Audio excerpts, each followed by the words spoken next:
अगर आप मेरी तरह हैं तो शायद आपने अपनी जिंदगी में ज्यादा भेड़ों को नहीं पाला होगा।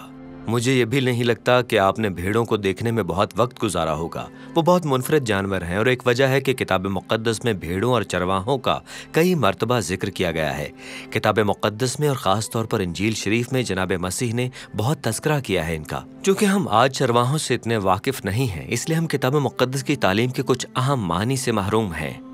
अगरचे आप और मैं भेड़ों को पालने से वाकिफ नहीं हैं, लेकिन ये एक ऐसा पेशा है जिसे पहली सदी में बहुत से लोग अच्छी तरह से समझते होंगे। यही वो जगह है जहां आज का दर्स हमें ले जाता है। तो आइए भेड़ों का मुशाहिदा करें।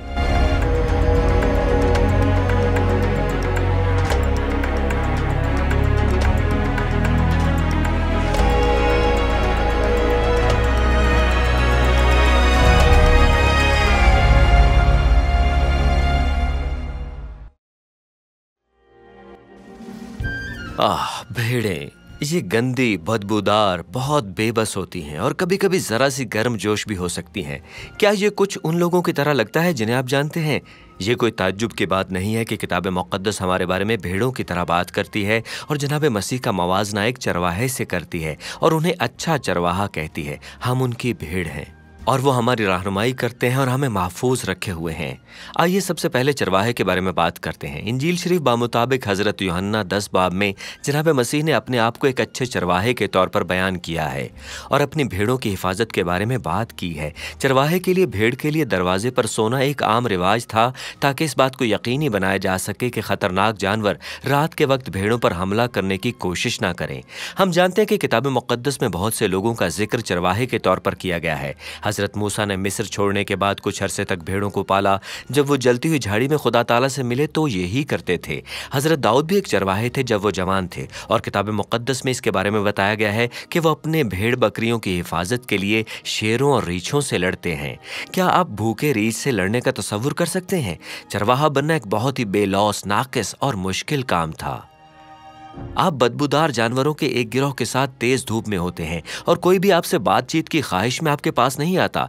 जब आप जनाब मसीह को देखते हैं तो वो आजिज थे और उन्होंने ज़मीन पर आने, बेगुनाह ज़िंदगी गुजारने और अपनी भेड़ों यानी आपके और मेरे लिए मसलूब होने जैसी सख्त मेहनत की।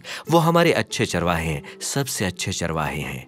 अब एक लम्हे के लिए भेड़ों की बात करते हैं। वो इस रिश्ते में क्या इजाफा करती हैं? दरअसल ज़्यादा नहीं। वो चारों तरफ घूमती फिरती हैं, जिन्हें खाना खिलाने और पानी पिलाने की ज़रूरत होती है और बाज़ औक़ात वो भटक जाती हैं। हम इंजील शरीफ बामुताबिक हज़रत लूका 15 बाब में एक तमसील के बारे में पढ़ते हैं जो जनाब मसीह ने लोगों के हुजूम को बताई थी। जनाब मसीह ने एक गुमशुदा भेड़ के बारे में कलाम किया और सुनने वाले मजमे को समझाया, अगर तुम्हारे पास 100 भेड़ें हैं और एक खो जाए तो तुम गुमशुदा भेड़ के पीछे पड़ जाओगे।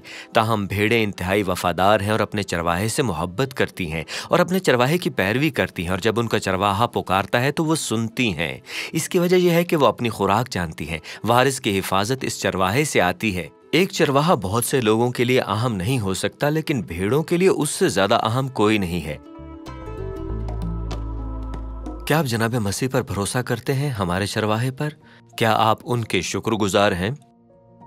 आप जानते हैं हमारे पास शायद बहुत से लोग हों जो हमारी देखभाल करते हों, वालिदैन, दादा दादी, असातिज़ा, और हम उन पर इन्हिसार करते हैं।